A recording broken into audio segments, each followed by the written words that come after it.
Greetings, members, one and all of the Salivation Nation.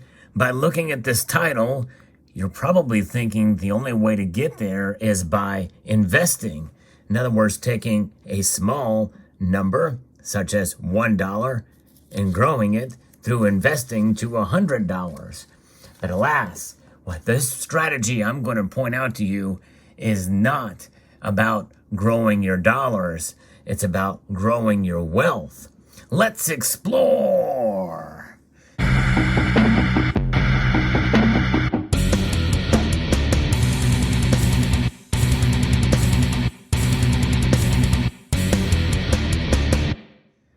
going to be referencing actually a video that was done by a member of this community. There's actually two videos. I'm going to be referencing the latest video in this series that talks about how you can essentially get into and become part of the 1%. Now, that 1% is regarded as being millionaires. Now, a millionaire in 2022, when this video is recorded, and hopefully this video will make its way through and be popular through 2023, where inflation will still be a massive part of our lives. In fact, the video that I'm going to be referencing from this member of the community was done based off of numbers from 2021, right before inflation really started to rear its ugly head. But nonetheless, so we're going to extrapolate from some of those numbers to kind of get where we can find out how we can become millionaires. Now, millionaire is a word that when people think of that word, they think, well, we're going to be rich. Millionaires nowadays are not necessarily rich. However, it doesn't take that much money. In fact, less than $30,000 to become a millionaire. And I don't know about you, but I'm not a millionaire. But how much net worth do we have? Especially in today's dollars, does that make us rich? Not necessarily.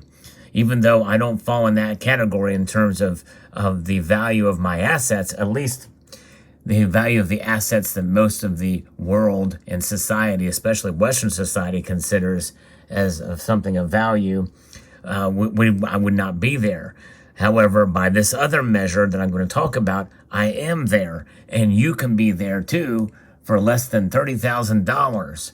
And this $30,000 is not money that you will invest. In fact, really just a fairly simple transaction, although I would be careful with how you do it. I would not spend $30,000 all at once, or just under $30,000. So let's talk about this. I'm going to be sourcing information from the Credit Suisse June 2021 Global Wealth Report, as talked about by Belang P. And I'm going to link to his video in the description below. This was done earlier in 2022, and a lot has changed since then. So I'm going to actually be revising up some of these numbers. And we're going to be talking about how this can happen just by a simple conversion. And it is a paradigm shift of thinking. You have to think differently about what wealth is and about what money is. Because yes, I am one of the few in the precious metals community that does see that this represents money. The dollar is the one unit of account that we see here that is indeed money. Why is it money? Because it is a store of value. It is divisible. It is a unit of account. It has some durability. After all, this is not paper. It's a cotton fiber. Although it can be ripped, it can be burned. Largely, most of these stay intact. There are some rare instances where they don't. It's not as durable as other money, and I'll talk about that here in a moment. But what separates a regular currency from money is a store of value, as we've seen some other analysts talk about. The dollar, believe it or not, is a store of value. However, because of the revised numbers that I'm going to be very grossly interpolating here in a moment, inflation is really dominating the headlines these days. In other words, this is a store of value, but it's a declining store of value, which makes this kind of money unsound, or not very sound, or barely audible in terms of being sound. And that is the difference. But that does not mean that it is not money. And it does not mean it is not at least some semblance of a store of value. It's just not the best kind of money that there is out there. And the price of things does shift depending on what you're buying in an inflationary environment. I think most of us would agree that we are in double-digit inflation, especially when you look over the past 2 years. There's no question about that, even by the most conservative measures, which is usually the consumer price index. But notwithstanding, I think most of us would like to be millionaires or have a net worth of $1 million or more. And by the numbers around the whole world, we would be in the 1% if we had a net worth of $1 million or more. There's about $583 million or 583 million people based off of a total of population of 5.23 billion adults. There's more than that now, and likely that number has probably grown to 600 million is my guess. So still probably about 11 or 12%, maybe perhaps, would be considered themselves millionaires.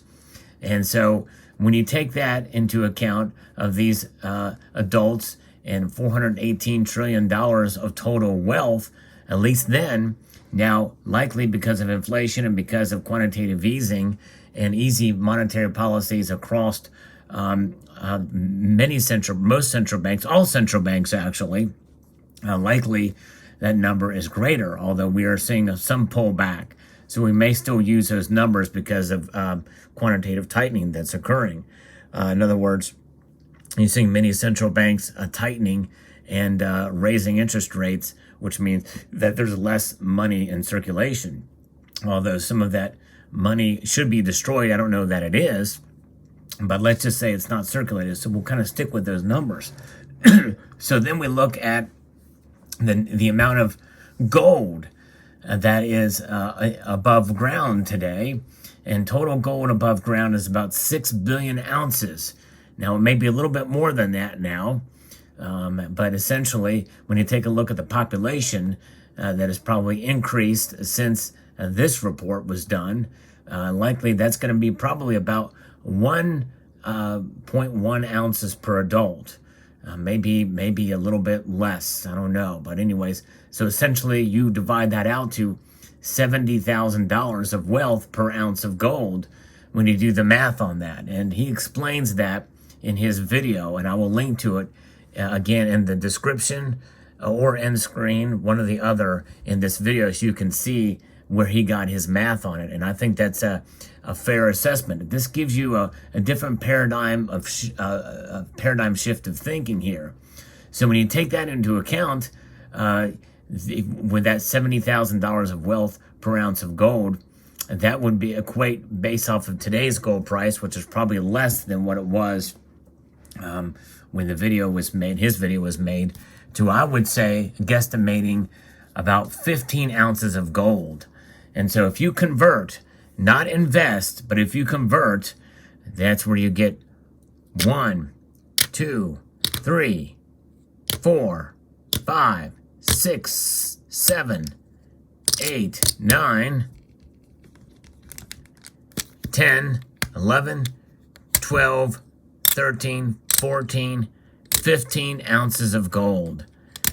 So if you convert that under $30,000, in fact, by my measure, and I want this video to kind of last a while, so that's why I'm not giving exact figures, but if you average in a purchase price of about $1,900 per ounce by today's prices, and that is a very liberal or maybe even conservative, depending on which angle you're looking at it from, it's probably more than probably what you would pay per ounce of gold.